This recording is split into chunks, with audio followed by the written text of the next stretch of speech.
Hello everyone, this is Fudce, reviewing another game from my games collection. And this week, a bit of a different game, a bit of a smaller game. We got a Mad Scientist University.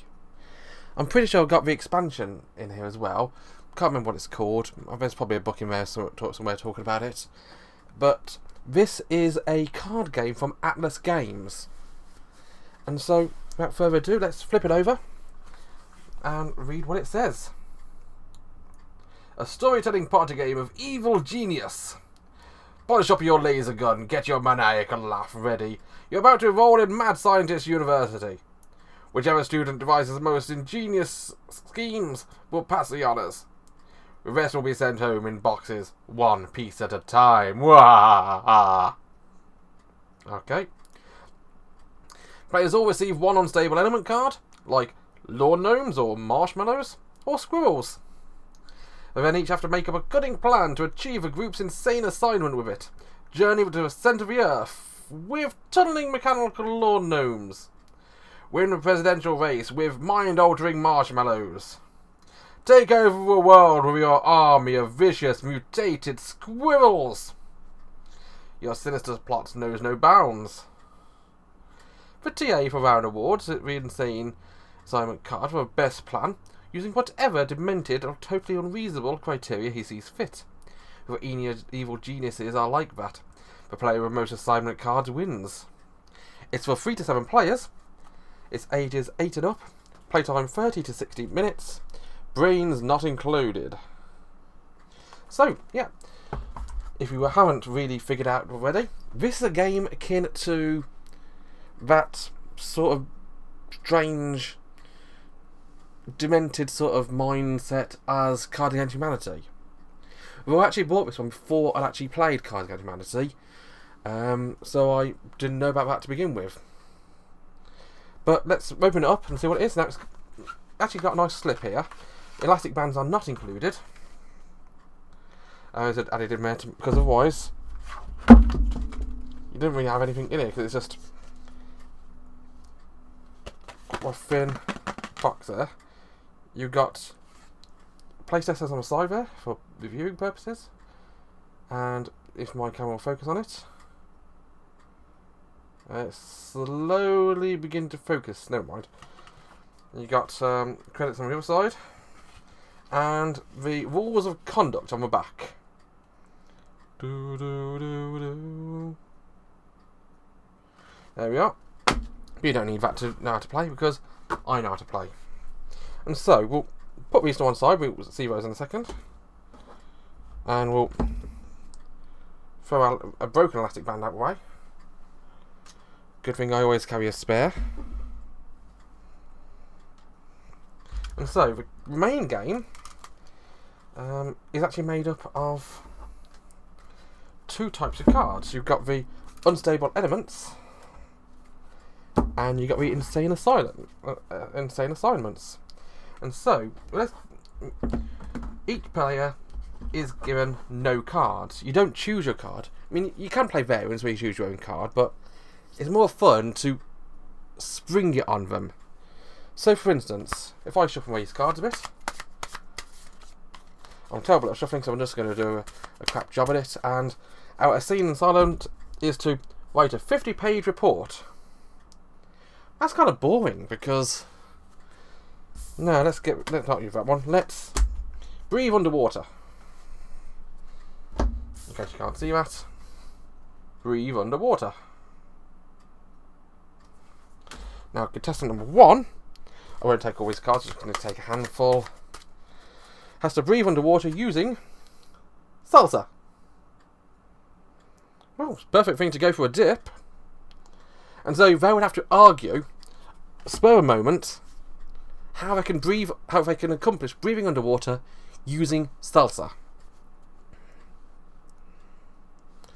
And they're given as much time as I want to. You can put limits on it, but the more outrageous and speculative and twisted the story becomes, the better.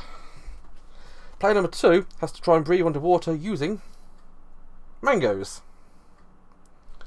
This is quite a food-based round, it seems. But player 2 There's also got salsa ingredient thing, because mangoes go into some salsas. Player number 3 has to use toasters. I don't think we're going to get very far. Toasters and water don't exactly go together brilliantly. Although I can see a brilliant plan for using the electric toasters put into water to electrocute the water to break it into its constituent elements of hydrogen and oxygen, and you can breathe the oxygen and you can survive underwater. You'd be dead from electric shock, but you'd be sort of able to breathe in a weird way. A dead way. And player 4 with timeshares. Is there nothing timeshares can't let you do? You just share the oxygen in the water equally over 52 weeks, and each person rents out the oxygen in the water for a single week of the year for an huge, insane amount of money. I mean, you can never ever sell it. And so the person who played Breathe Underwater, the first player of the 5 players, chooses which one of those they like best. And that player wins that card. Then goes on to the next player who plays another insane assignment, like find everyone's annoying habits with chain letters, piranhas, earwax, giant cucumbers.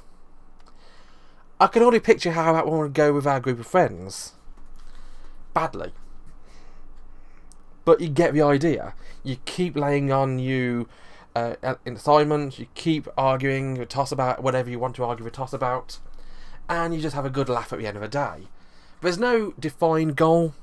Normally you play it at the end of a gaming session, just to pass the time until people have to leave or whatever. People can pick up and leave as they go. People can come in and join as much as they want, because it's easy enough to join and play. Now I mentioned the expansion. Now the expansion wasn't just these cards.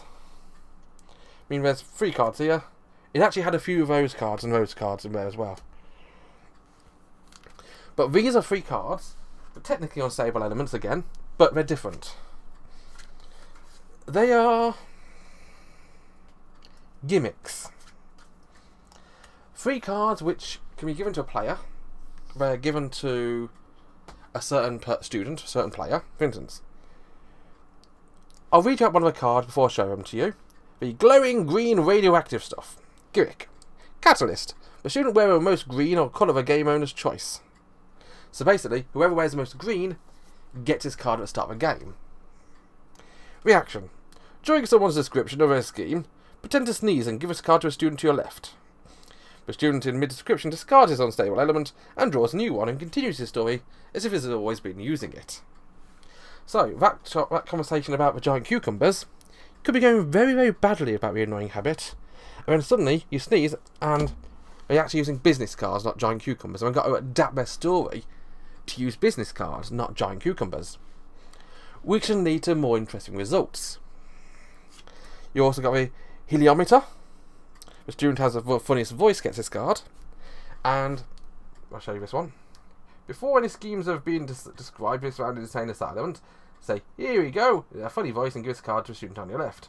Or schemes for the current insane asylum must be described in funny voices.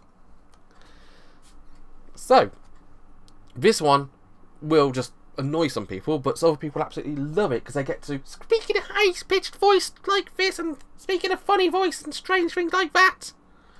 Or maybe they'll speak in a deep voice. Or maybe I'll put on a terrible, terrible racist accent. Although I don't recommend the last one. And the last one is the top secret volcano lair. Catalyst. The student will record his home or description of it. Reaction. Shout kaboom! And give us a card to a student on your left. Choose any one card to discard and replace it with a new one from the same type drawn from a deck. So that's interesting. You can replace either an element or an assignment. That could be describing how they find somebody's habit using a business card, and suddenly they're journeying to the centre of the earth using a business card. Or they're journeying to the centre of the earth using milk, or whatever you want to do. And these cards just get travelled around the board making the game more interesting. Now, there are other expansions available to Mad Scientist University. I've seen a couple of them in shops and things like that, but not bought any myself. This is a great game to roll out, because it doesn't take up a huge amount of space. It's the size of 3 decks of cards. And even if people are a bit unsure of it to begin with, because it is very much a talky one, it's very, very good. It's Cards Against Humanity, Super Fight, or any of those type of games, with more talking and arguing and laughing. And to me, that's a good thing. So this has been Mad Scientist University by, what's his name? Where is it? By Zachary Anderson. Well done, Zachary. Great game here. Join me next time for more Fudce Reviews board games. I've no idea what I'm going to do next time. If you've got any suggestions or requests, let me know so I can decide whether or not I want to listen to you. Bye bye.